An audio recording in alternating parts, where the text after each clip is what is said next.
Depuis quelques semaines, des sorties répétées d'Alpha Condé, ancien président de la Guinée, et de ses proches nous laissent penser qu'il n'a pas encore digéré la perte du pouvoir. Se préparerait-il à revenir au pouvoir? Pour quel but et par quels moyens? Nous vous disons tout dans cette vidéo. Bonjour, bonsoir, cela dépend de l'heure à laquelle vous regardez cette vidéo. Bienvenue si vous nous regardez pour une première fois. Alpha Condé voudrait-il revenir au pouvoir en Guinée? C'est la question que nous nous posons depuis un certain moment suite à des sorties répétées de lui-même et de certains proches lui restés fidèles. Les Guinéens regretteraient-ils Alpha Condé? Il faut le dire clairement qu'Alpha Condé a fait avancer la Guinée sur plusieurs points.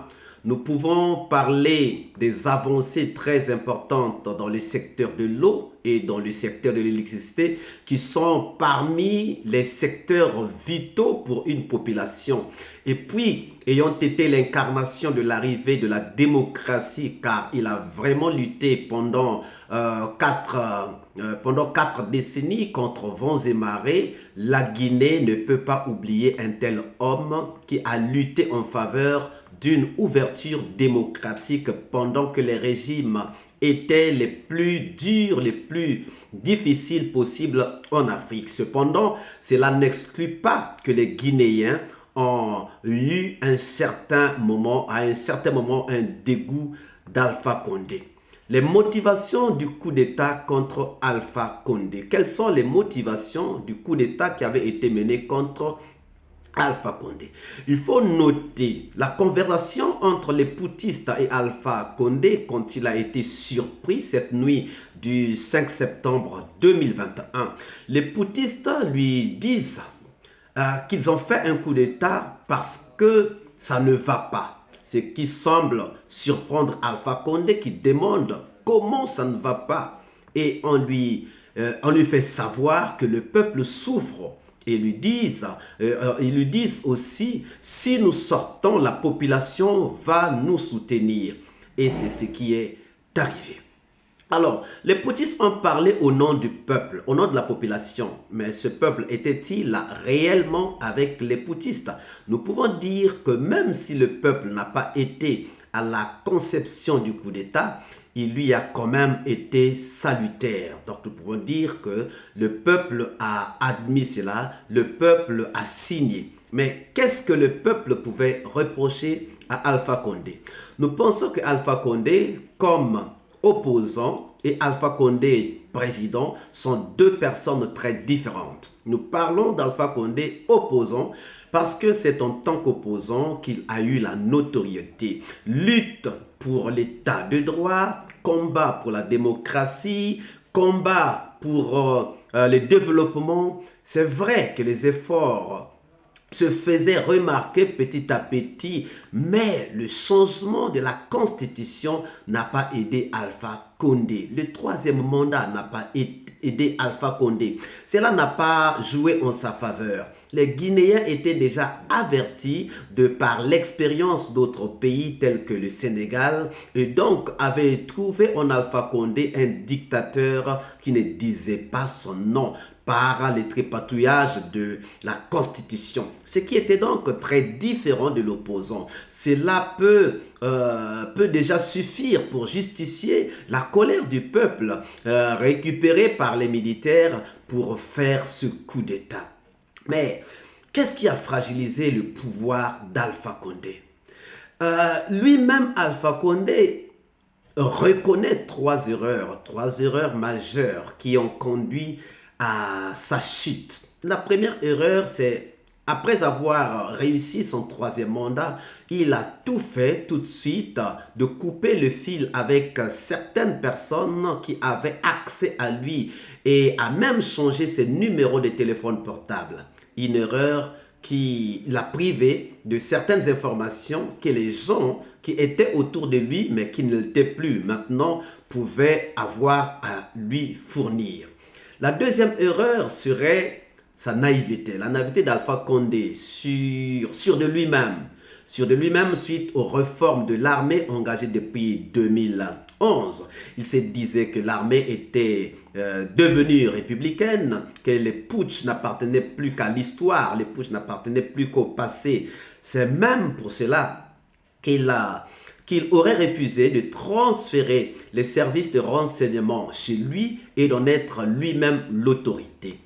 La troisième erreur est la nomination de Doumbouya qu'il ignorait avoir été légionnaire. On se demande comment il a pu faire confiance à Doumbouya sans regarder les CV de Doumbouya et faire des enquêtes sur lui avant de lui confier la direction d'un groupe aussi important. Mais quelles sont les autres erreurs d'Alpha Condé? Alpha Condé n'a pas cité le troisième mandat et pourtant cela a contribué à la colère du peuple. Alpha Condé a reconnu d'avoir coupé le fil avec beaucoup de gens après qu'il se soit servi d'eux pour tripatouiller la constitution et avoir son troisième mandat. Alpha Condé n'a pas cité d'avoir humilié les cadres malinqués de son parti, tout simplement parce qu'il ne voulait pas d'une relève et qu'il s'était déjà réfugié dans son plan de vouloir rester au pouvoir. Alpha Condé n'a pas cité ces différents crimes pour lesquels il est poursuivi aujourd'hui parce que le procureur général près la cour d'appel de Conakry a engagé des poursuites immédiates contre l'ex-chef de l'État et plusieurs de ses anciens ministres. Une réaction à la plainte du Front National pour la défense de la Constitution dénonçant des exactions et des crimes de sang. Mais pouvons-nous vraiment croire à une possibilité d'Alpha Condé de revenir? En tout cas, Alpha Condé n'est pas du genre à laisser tomber. Nous savons ce qu'il a été en tant qu'opposant. Alpha Condé est un homme téméraire qu'il n'a pas digéré le coup d'État contre lui. D'ailleurs, il y a même la question de sa démission qui revient toujours. Lorsqu'il a été pris par les putschistes, on lui a demandé de démissionner, mais il a refusé. Cela devait être une porte de sortie pour lui, mais il a refusé de le faire malgré qu'il ait été devant un fait accompli. Il a lutté pour le pouvoir pendant 40 ans. Il est venu au pouvoir, mais c'est sûr et certain que lorsqu'il regarde ces 40 ans de lutte contre seulement 10 ans de pouvoir, cela lui a paru insignifiant, qu'il a voulu y rester et continuer à vouloir y rester, continuer à vouloir encore revenir maintenant jusqu'à aujourd'hui, c'est encore le souhait. Donc, il n'est pas prêt à renoncer et étant sûr de son leadership qu'on ne peut pas lui refuser et de sa capacité à drainer des foules qu'on ne peut pas lui refuser, Alpha Condé n'est pas prêt à abandonner. Mais pour quel but et par quels moyens pourrait-il revenir au pouvoir? Le but est peut-être de laver son honneur souillé par le coup d'État, sinon je ne vois pas un autre but légitime. Quant aux moyens par lesquels il peut revenir au pouvoir, nous savons qu'il peut encore se positionner aux élections présidentielles à venir, mais le fait qu'il soit à l'étranger et le nombre d'années de présence sur le terrain exigé, je ne pense pas que la porte lui sera ouverte. Compte-t-il organiser un coup d'État? En tout cas, tout cela est à craindre.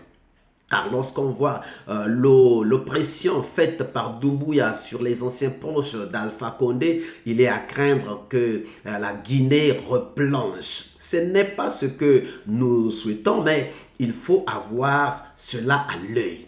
Maintenant, nous allons poser la question de savoir ce que nous disons. Qu'est-ce que nous disons? Déjà, nous disons que Alpha Condé ne mérite pas de faire sa réclamation de pouvoir. C'est le peuple qui doit lui réclamer, doit lui demander de payer de son usurpation de pouvoir, de payer de son usurpation de ces quelques mois qu'il a fait au pouvoir dans le compte du troisième mandat. Or, le troisième mandat n'est autre qu'un coup d'État constitutionnel. À qui Alpha Condé voudrait-il donc donner des leçons? Il a été un opposant craint, respecté, aimé, mais le pouvoir a changé ses idéaux et voilà qu'il est devenu un apprenti dictateur qui a finalement été éjecté du pouvoir.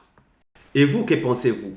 Pensez-vous que Alpha Condé veut vraiment revenir au pouvoir? Pensez-vous que Alpha Condé n'a pas encore digéré la défaite jusqu'à aujourd'hui? Nous vous laissons le soin de nous répondre dans les commentaires. Si vous êtes nouveau, nous vous prions de bien vouloir vous abonner et de cliquer sur la cloche de notification afin de ne rien rater de toutes nos publications. Ne manquez pas de liker, de partager dans vos groupes et vos pages. Quant à moi, je vous dis à très bientôt. Bye bye, ciao.